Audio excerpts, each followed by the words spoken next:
Merhabalar, Yüksel'le örgülere hoş geldiniz. Görsellerde de gördüğünüz gibi çok şirin, çok güzel, harika bir elbise çalışması yaptım. Umarım benim kadar beğenmişsinizdir. Şöyle buradan da göstermeye çalışayım. Çok kolay, hem deseni kolay, hem de az detayları olduğu için örmesi de çok kolay. Özellikle yeni başlayanlar için harika bir model olduğunu düşünüyorum. Bu arka kısım ama bunu ön kısım içinde kullanabilirsiniz. Yani ön tarafta da bunu kullanabilirsiniz. İçine güzel bir büstiyerle bu rengi daha da bir patlatabilirsiniz. Her şekilde kullanabileceğiniz, hatta renk renk örüp bu sıcak yaz aylarında, bahar aylarında giyebileceğiniz harika bir elbise olduğunu düşünüyorum. Şimdi ufak bir modelde çalışacağız. Çünkü önce ben bunu örüp mankenin üzerinde görmek istedim. Çünkü bayağı bir artış yaparak tek bir sırada artış yapıyoruz. Bu artışın üstte nasıl durduğunu görmek istedim. Çok güzel durdu. İsterseniz daha az artış yapabilirsiniz ama bu şekildeki artışı tavsiye ederim. Çok şirin bir model oldu bu şekilde. Şimdi ufak bir modelde görelim. 100 gramlık yumaklardan 275 gram kadar kullandım. Arttı tabii ki biraz. Şöyle şu ipi kullandım. 100 gram, 200 metre, %85 pamuk. Buna dikkat ediyoruz. Mutlaka pamuklu ipler kullanıyoruz sıcak aylar için. Şimdi göğüs hemen üzerinden ölçü alıyoruz. Göğüs çevresi 84 fakat göğüs üstü 80. Şimdi 80 santim üzerinden örmeye başlıyoruz ve hiçbir arttırma yapmadan devam edeceğiz. Burada bir açıklık var. 9 santim, 8 santim, 8 santim değil de 10 ya da 9 santim kadar bir aralık bırakıyoruz. Yani 80 santim örüyorum. Bunun 10 santimini aralık için bırakıyorum. Ben 71 santim, 9 santim kadar bıraktım. Yani 80 santim olan göğüs üzerindeki ölçüyü ben 71 santim ördüm. Şurası 71 santim. Şimdi hemen o kısmı örerek başlayalım. Açıklamasında 3 milim tığ gösteriyor fakat tabii ki daha geniş. Yani 5 milim tığ kullanıyoruz. 8 numara 5 milim tığ. Çünkü gevşek, şöyle delikli bir dokusu olması gerekiyor. Tabii bir de pamuk ip kullanıyoruz. O yüzden daha geniş tığlar kullanırsak daha güzel sonuçlar alıyoruz. Şöyle bir ilmek sıkılaştıralım. Aynen buradaki gibi örüyorum. 6 ilmek üzerinden göğüs üzerine öreceğimiz örgüyü örüyoruz. Yani ölçüyü göğüsün üzerinden alıyoruz. Burada 80 santim üzerinden örüyorum. Aradaki boşluğu 9-10 santim bırakıp 70-71 santim kadar ördüm. Şimdi burada ufak bir parçada göstereyim. 7 tane zincir çekiyoruz.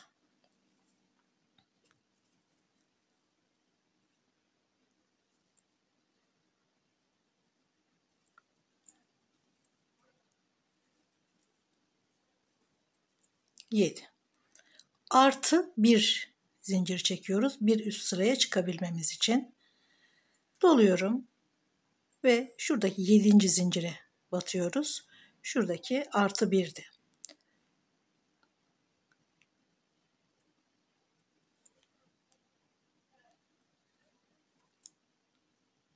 Hepsini birden çıkarıyoruz. Bu yarım trabzan oluyor. Şimdi yanındaki zincire 2 3 4 5 ve 6 çeviriyorum. Bir zinciri çektiğim ilmeğin içine hemen baştaki ilmeği şöyle örgünün ortasından batıyoruz. Bir ilmek alıyoruz. Yani bir ip alıyoruz.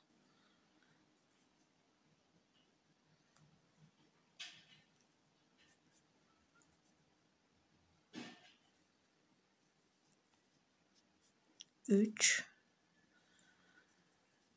4, 5 ve 6.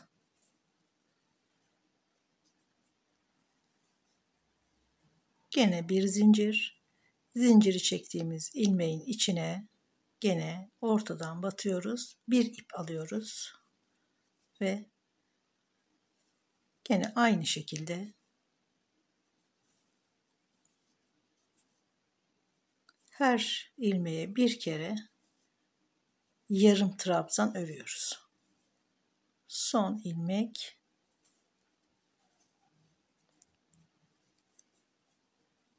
bir zincir, hemen zincirin dibindeki ilmeğe ve diğerlerine toplam 6 ilmek üzerinden örerek aynı şekilde devam ediyoruz. Ölçüyü aldınız, ölçünüzü belirlediniz ve bu ölçüye gelene kadar bu örgüyü örmeye devam ederek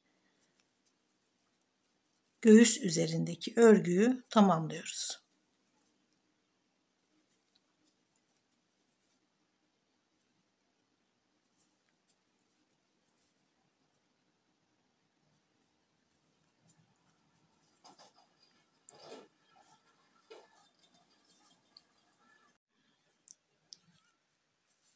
İstediğimiz ölçüye kadar ördük diyelim ve her sıraya bir tane trabzan öreceğiz. Üçlü trabzan, yani 3 kere de çıkacağız. Şu bir sıra 2, 3, 4, 5, 6. Bu sıralara her birine bir tane trabzan artı şu gördüğümüz örgülerin içine de bir tane örüyoruz. Yani iki sıranın arasına da bir tane fazladan trabzan örüyoruz. Çünkü her sıraya bir trabzan az geliyor. 4 tane zincir çekiyorum. Bu bir trabzan. Şimdi şu iki sıra arasındaki şu örgünün de içine batıyorum. 1, 2 ve 3 kere de çıkıyorum. Şimdi bir alt sıradayım. Oraya da bir tane. Sonra yanındaki sıraya 2 ip alıp örelim. Çok derin batmayalım. Tek ip de almayalım. Şöyle 2 tane iple örelim. Şimdi 2 sıra arasındaki şuradaki örgüye de batıyoruz. Ben bu örgüden sonraki trabzan sayısı 84 tane ördüm. Tabii sizin ölçünüze göre değişecek bu. Önemli olan ölçüyü yakalamak, sayılar değil. Şimdi hemen alttaki sıraya, yani yanındaki sıraya bir tane, yanındaki sıraya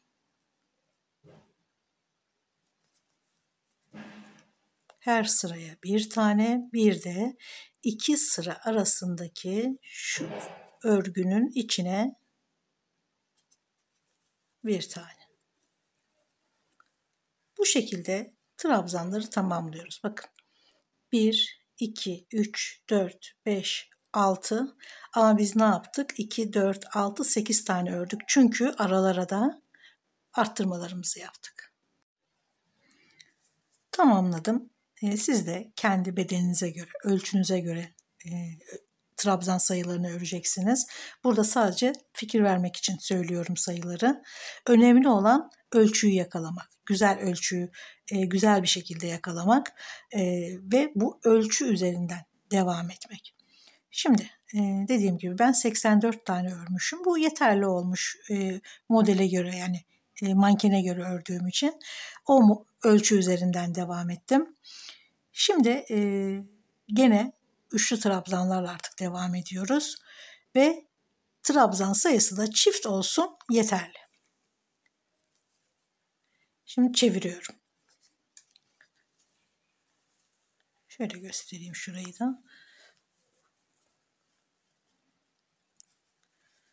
Çeviriyorum ve şuradaki desenleri oluşturuyoruz.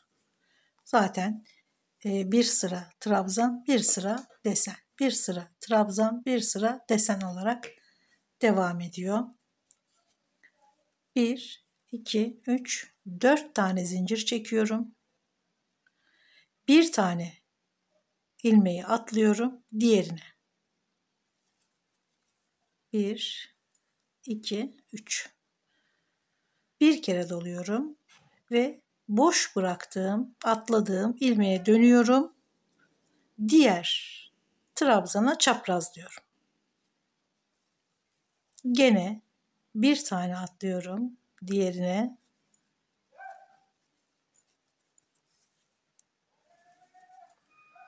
Sonrasında atladığım ilmeğe batıp trabzana çaprazlıyorum.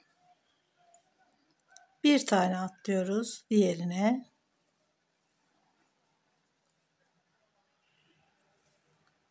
Atladığımız ilmeğe geri dönüp diğerinin üzerine çaprazlıyoruz.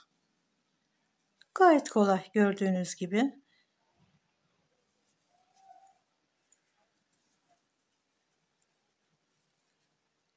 Boş bıraktığım ilmeğe dönüyorum ve çaprazlıyorum. Sıranın sonunda şuradaki tek trabzanın üzerine bir trabzan örüyoruz. Zaten tekle başlamıştık, tekle bitirdik. Şurada örerken çift olmasına dikkat edersek başka bir detay yok zaten. Şimdi trabzan sırasına başlıyoruz. 4 zincir ve hemen yanındakine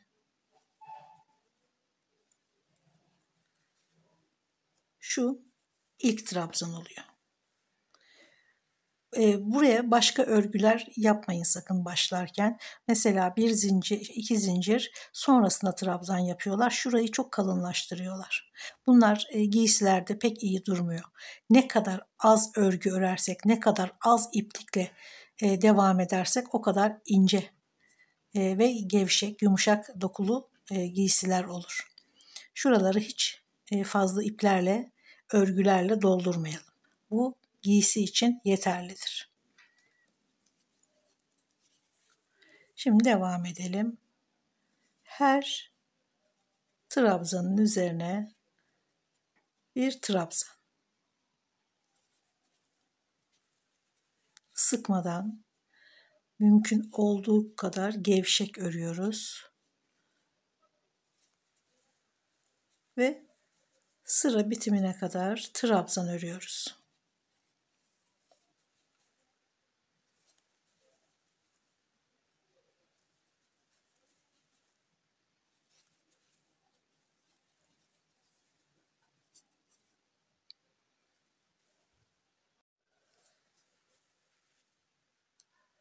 Şimdi çapraz trabzanlara geçiyoruz. Gene 4 zincir, bir tane atlıyoruz diğerine.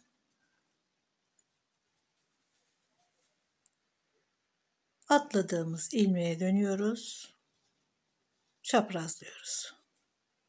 Gördüğünüz gibi çok basit, az detaylı, yeni başlayanlar için de ideal bir model olduğunu düşünüyorum. Hem de çok şık, çok şirin bir çalışma oldu gerçekten.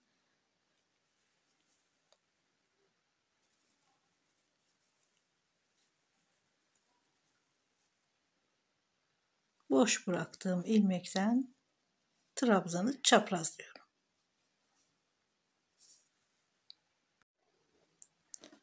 Aynen sıralara devam ederek göğüs üstünden göbek deliği altına kadar, yani belin aşağısında kalacak şu kısım.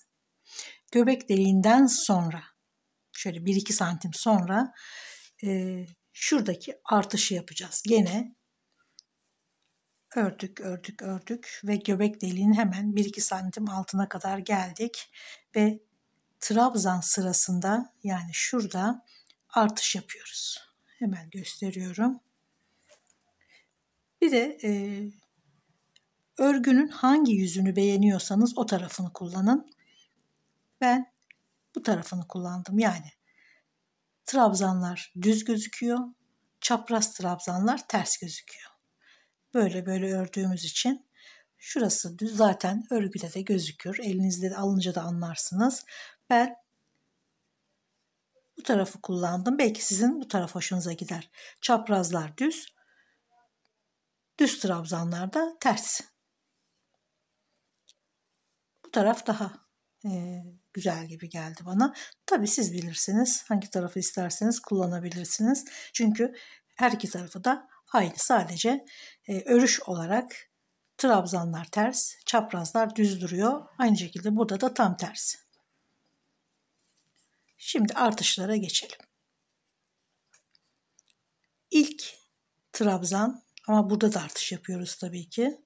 2, 3, 4 tane zincir çekiyorum ve hemen dibine, yani zincirin çıktığı ilmeğin içine 2 tane daha örüyoruz zincirle birlikte. 3 tane. Sonra her trabzanın üzerine 3 tane trabzan örüyoruz. Bu başta biraz fazla gibi gözükebilir ama ben bunu denemek istedim ve güzel sonuç aldım. Bu kadar geniş etek istemiyorum, daha az olsun derseniz 2'şer tane de arttırabilirsiniz. Ama nasıl olur onu bilemem çünkü denemedim. Ya da bir tane 3, bir tane 2 deneyebilirsiniz. Ama tavsiyem her trabzanın üzerine 3 tane trabzan örmek. Denemeden, yani bunu bu artışı mankenin üzerinde görmeden videosunu çekmek istemedim. O yüzden elbiseyi bitirdikten sonra ufak bir parçada göstermek istedim. Zaten dediğim gibi az detayları olduğu için ufak bir parçada da anlaşılıyor.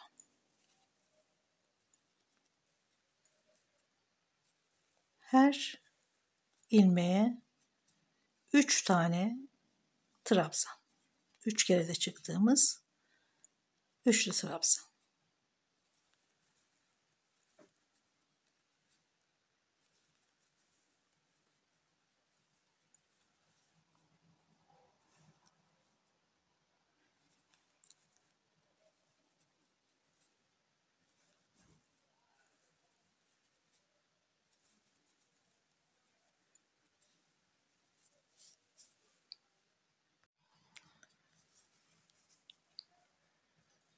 Şimdi sırayı tamamladıktan sonra burada başlangıç trabzanından sabitleyelim. İsterseniz bir alt sırada da sabitleyebilirdik.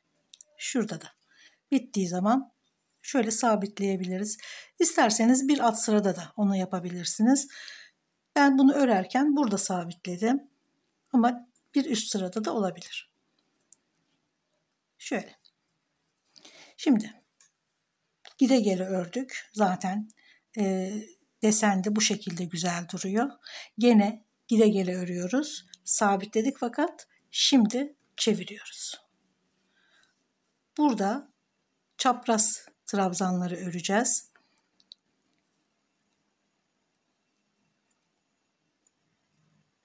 Dört tane zincir çekiyorum. Bir tane atlıyorum. Diğerine aynen diğer sıralarda ördüğümüz gibi aynı şekilde örerek devam ediyorum.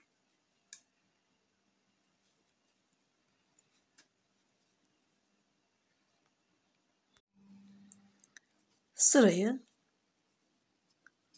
şurada çektiğimiz 3 zincirle, yani ilk trabzanla bağlıyoruz.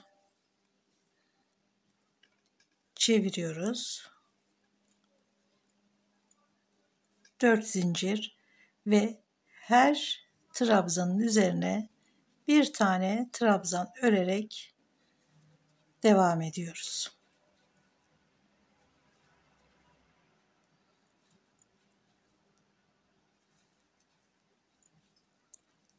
Sırayı ek yerine geldiğimiz zaman hep çevirerek örüyoruz. Buradaki dokuyu burada da yakalamak için. Ve çok farklı duruyor zaten çevirerek örmek. Yuvarlak örerseniz şuradaki görünümle bundan sonraki görünüm birbirini dengelemez. Farklı gözükür. Bunu engellemek için yuvarlağı birleştirsek de ek yerinden sonra sırayı hep çeviriyoruz. Evet, elbise bu şekilde devam edecek. Şöyle düz örerek geldik. Burada bir sıra arttırdık. Başka arttırma yapmıyoruz. Aynı ilmek üzerinden sıraları birleştirmek noktasından hep çevirerek örüyoruz. Yani gene gide gele örüyoruz. İstediğimiz uzunluğa gelene kadar. Ne kadar uzunlukta istiyorsanız o kadar örüyorsunuz. Bunun bir ölçüsü yok. Ölçüsü sizin zevkiniz. Evet, elbisenin anlatımı da bu kadar. Gördüğünüz gibi hem deseni kolay, hem örmesi zevkli. Yeni başlayanlar için çok ideal. Burada da sadece zincir çektim. Uçlarına isterseniz boncuk koyun, isterseniz hiç koymayın, püskül yapın. Başka türlü süsler yapabilirsiniz.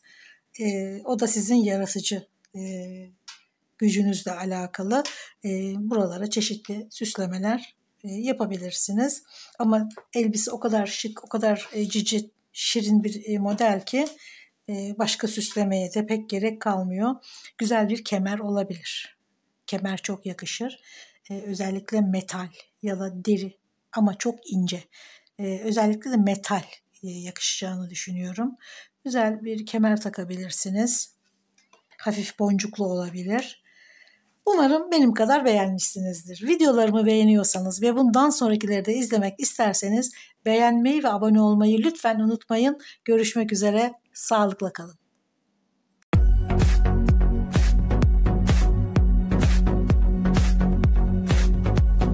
Merhabalar, ben Yüksel, kanalıma hoş geldiniz. Bu videoda bu harika elbiseyi anlatmaya çalışacağım.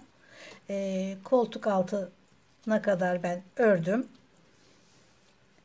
Yalnız video çekmeden ördüm. Biraz gündüze denk gelmedi çünkü örmek hep akşama denk geldiği için. Fakat kafes ve trabzan çalıştığım için de hiç gerek yoktu. Çünkü sıralar birbirini takip ediyor, aynısı. Zaten kafes ve trabzan örmeyi biliyoruz. Şöyle 162 zincir çektim. 54 kafes yaptım. 54 kafesten sonra bunu 1, 2, 3, 4, 5, 6, 7 sıra ördüm. Sonra hiç arttırma, eksiltme yapmadan ikili trabzan örmeye başladım. 26 sıra. 26 sıra trabzan ördüm. Sonra tekrar kafese geçtim ve bunları örerken dediğim gibi arttırma, eksiltme yapmadım. Burayı da 2, 4, 6, 8, 10, 12, 13 sıra kafes ördüm. Sonra göğüs kısmına geldim.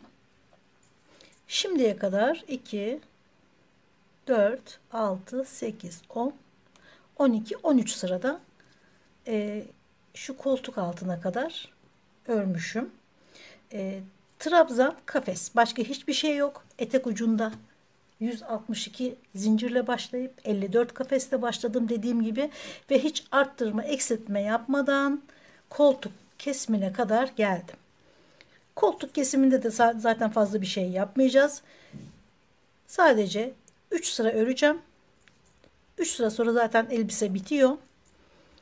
Sadece şu koltuk altına ikili trabzan olarak öreceğim. Tam koltuk altında tekli trabzan. Yani sık iğne olarak geçeceğim. Sonra tekrar ikili trabzanla 3 sıra öreceğim. Şurada bir koltuk oyuntusu olacak. Bu kadar.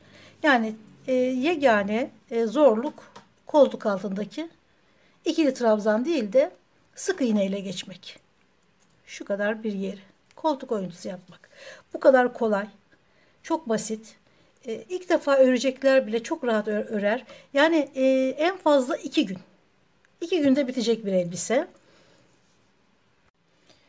Çizim olarak gösterirsem şöyle de belki daha iyi gözükür. Tığ 3,5 milimetre. Beden 34-36. Elastik bir ip olduğu için 34 ve 36 çok güzel oluyor. 38 yapmanız için sayılarla oynamanız gerekiyor. Biraz daha fazla. 162 zincir değil de mesela 175 falan olabilir. Kendi ölçünüze bağlı gerçi. Şu etek ucundaki kafes şurası 9 santim. Sonra şu ikili trabzan olan kısım 24 santim, 26 sıra örmüşüm. Sonra şu göğüs altı ve göbek altı olan kafes yer 14 santim, 13 sıra. Şu kısımda 15 santim, şurası 16 sıra.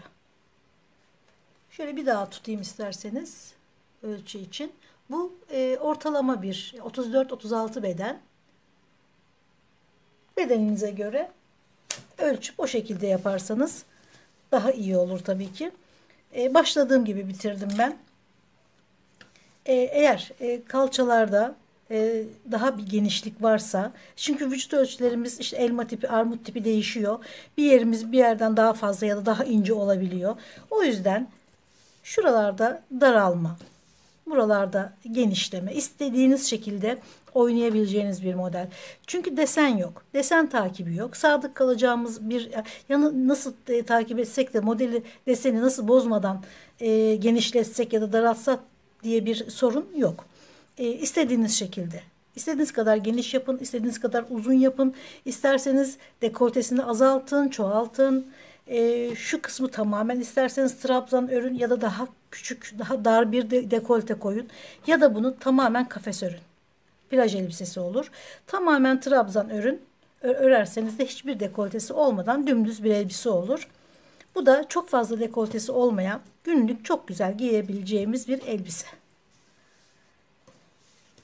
Şöyle, şurada da dediğim gibi bittikten sonra sık iğne geçilecek ve buraya bir çapraz kordon geçireceğim.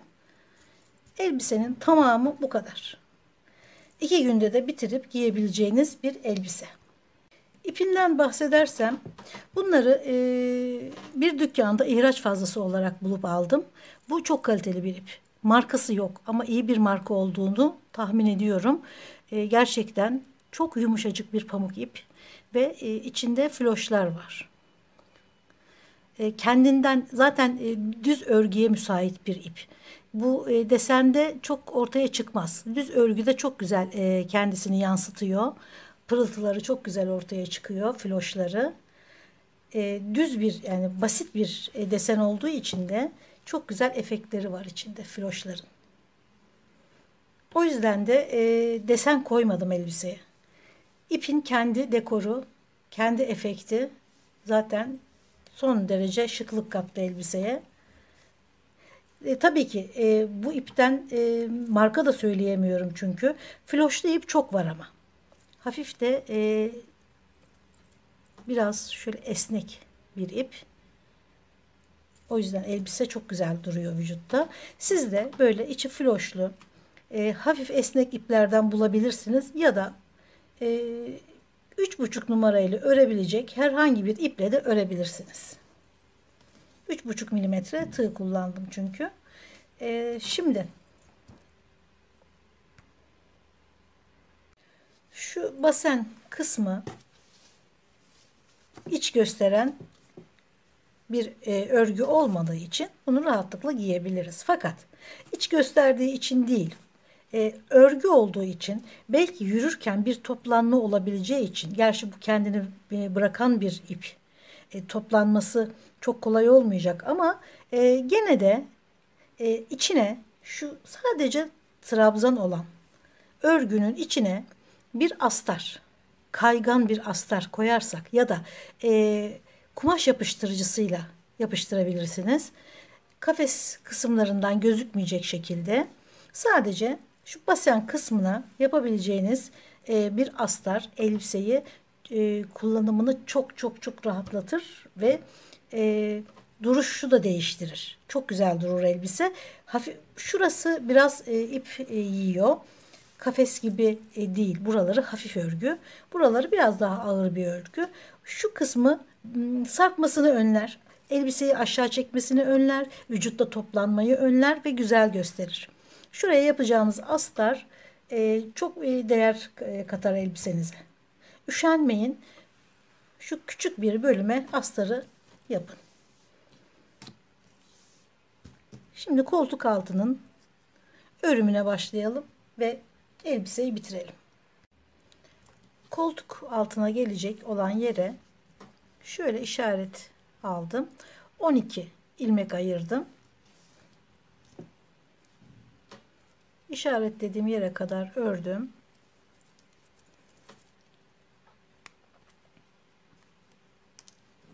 Şimdi şu koltuk altı kısmını ikili trabzan değil, hatta hiç üzerine almadan direkt sık iğne 1 2 3 4 5 6 7 8 9 10 11 12. Şurada bir oyuntu oluştu. Bundan sonrasını ikili trabzan olarak örüyorum.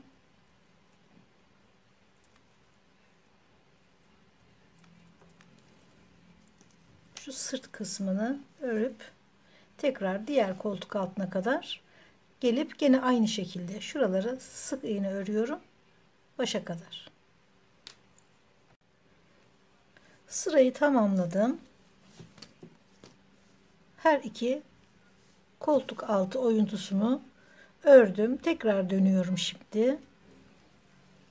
Şu koltuk altı oyuntusundan bir kere daha geçeceğim. Şurası. Bir tane trabzandan başlıyorum. Yani buradan da şuradan da birer tane şu sık iğneyi arttırıyorum. 12 idi, 14 oluyor. Hemen bir trabzanın üzerine gene sık iğne yapıyorum ve diğer sık iğnelerin üzerinden örüyorum. 12 sık iğnemiz vardı. Dönüşte tekrar bir tane fazla battım. 13, şimdi 14. İlk başlayan trabzana da sık iğne batınca burada 12 tane olan sık iğne 14 tane oldu. Birer tane kenarlardan sık iğneyi arttırdım. Yani koltuk oyuntusunu biraz daha büyüttüm. Şimdi gene ikili trabzanlarla devam ediyorum. Tekrar diğer koltuk oyuntusu için şurada bakın görünüyor zaten. Burada başlardaki trabzanlara sık iğne yapınca birer tane arttırmış olacağım. Yani kol evini biraz daha büyütmüş olacağım. Koltuk oyuntusu bayağı bir belli oluyor artık. İki sırada. Şimdi koltuktan itibaren 3. ve elbisenin son sırasını örüyoruz. Ben baştan ördüm. Koltuk altına kadar geldim. Şimdi şuradaki başlayan sık iğnenin hemen yanındaki ikili trabzana yine birer tane fazla batarak 12 idi, 14 oldu. Şimdi 16 sık iğne olacak. Kol oyuntusunu biraz daha 2 ilmek daha büyütmüş olacağım. Trabzana sık iğne yapıyorum bir tanesine. Diğerleri sık iğne. Başlarken de bir trabzana bir sık iğne yapacağım. Birer tane arttırmış olacağım sık iğneleri kol evi birazcık daha büyümüş olacak. Diğer tarafa da aynı şekilde öreceğim ve elbise örgüsü bitmiş olacak. Şu kenar tamamına, kenarlara sık iğne geçeceğiz. Aynısını eteği örerken etek ucuna da yaptım. Sık iğne geçtim. Aynı o etek ucundakini üst kısma da uygulayacağım. Üçüncü sırayı da bitirdim. Şuralar koltuk altları bayağı güzel oldu. Şimdi örgü bitti. Şu kenarları tamamını sık iğne örüyorum. Şimdi buradan örmeye başlayacağım. Dolaşacağım. Sırt kısmı, koltuk altı, tekrar ön tarafa geleceğim. Şurayı aşağı kadar öreceğim. Bakın en sonda şurası boş. Buraya kadar şuraya bir sık iğne yapacağım. Şuraya sık iğne ile gelip şuraya bir sık iğne ile bağlayacağım. Tekrar bir sık iğne yapıp şu sıraya döneceğim. Yukarı döneceğim. Yani şu araya şuranın takibinde bir sık iğne, şuranın başlangıcında da bir sık iğne olacak şu arada. 2 sık iğne olacak yani. Şöyle dediğim gibi geleceğim. 2 sık iğne ile tekrar yukarıya çıkacağım ve burada sık iğne örgüsünü bitireceğim. Tamamını örgünün şu üst kısmını toparlamış olacağım. En son ördüğüm sık iğne ile. Ve akabinde şöyle ortalara doğru örgünün şöyle ortasından 4 trabzan yeterli olur bence. 3 ya da 4 trabzan askı yapacağım.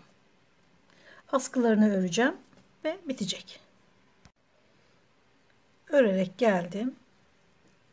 Şu aşağı kadar indim. Örgünün içine batıyoruz.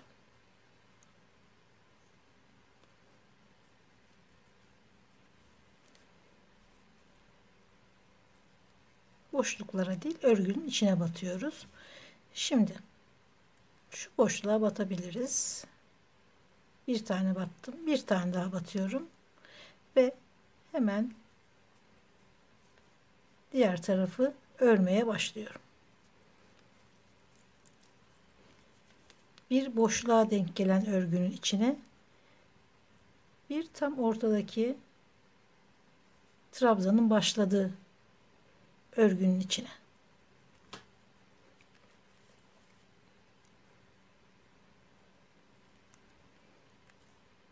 Bir de şurada yuvarlak yuvarlak zaten gözüküyor trabzanın bitişi ya da başlangıcı diyelim. Bir oraya. Bir de şu trabzanın ortasına ama örgünün içine. Gene şurada gördüğümüz şu deliklere, sonra trabzanın ortasına, örgü ortasına yani. Tekrar gördüğümüz deliğe, trabzanın ortasına. Bu şekilde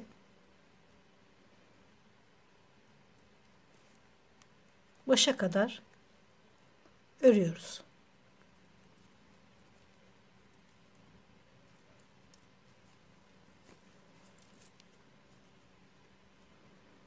Gergin olmayacak. Örgüyü toparlayan, normal tansiyonda bir örgü olacak. Ne volanlanacak, ne sıkacak, toplayacak. Yani örgü kendi halinde kalmaya devam edecek sık iğneden sonra da. Dokusunu bozmadan sık iğneleri tamamlıyorum. Bir tane askıyı ördüm. Şöyle 4 trabzanla geçtim. Şurada 17 tane trabzan bıraktım. Buradaki gibi. Hemen ipi bağladım.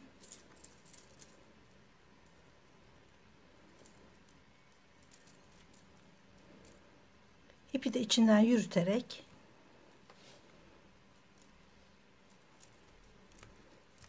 iki,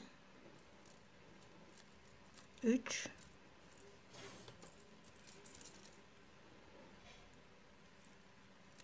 4. 4 trabzan üzerinden 1, 2, 3 zincirle yukarı çıkıyorum. 2, 3. Boşluklara batmayın. Örgünün içine batarak bu şekilde 1, 2, 3.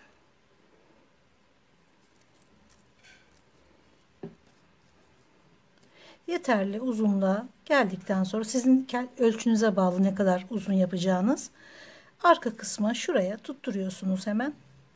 İster ben tığla birleştirdim.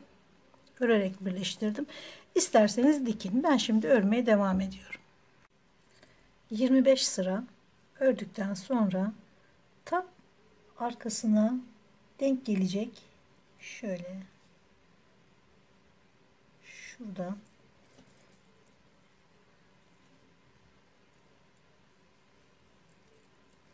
ters dönmesin. Tığla birleştiriyorum.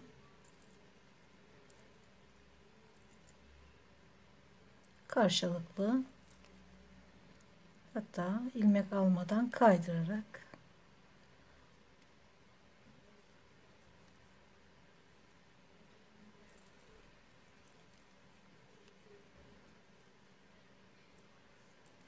dördüncüyü de bu şekilde birleştirmiş oldum.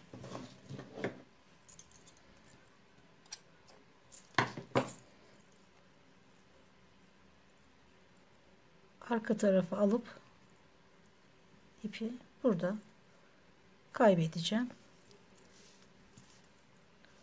Askıları da bu şekilde bitmiş oldu. Şimdi şuradaki çapraz kordonu hemen örelim.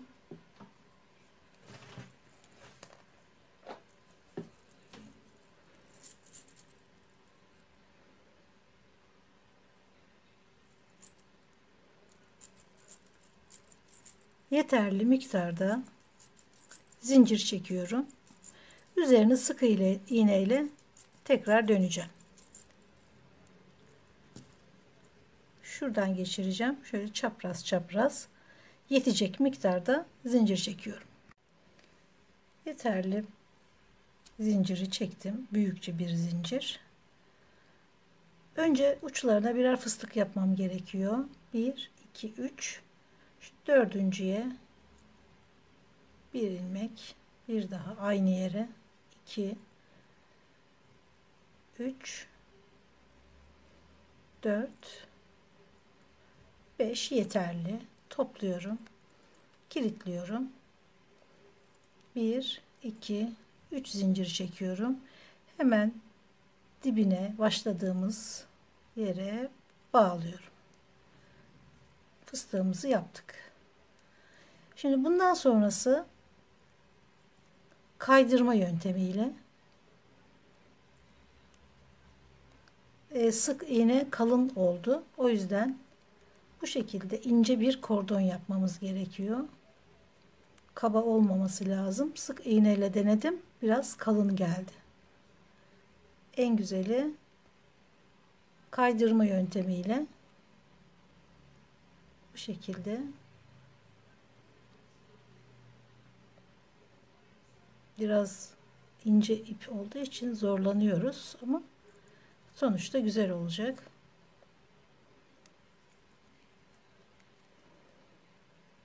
Bu şekilde diğer başa kadar örüyorum. Evet, elbise bitti. Dediğim gibi çok basit, örmesi kolay ama görüntüsü çok güzel ve vücutta da çok güzel duruyor. Çok havalı bir elbise.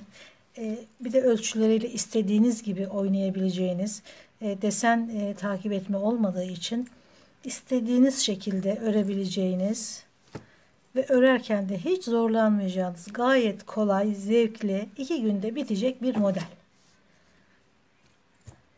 Videolarımla yardımcı olabiliyorsam, yeni fikirler edinmenize vesile olabiliyorsam ve ürünlerinizde bir katkım oluyorsa ne mutlu bana. Videolarımı beğeniyorsanız ve sonrakileri de izlemek isterseniz beğenmeyi ve abone olmayı lütfen unutmayın. Görüşmek üzere, hoşça kalın.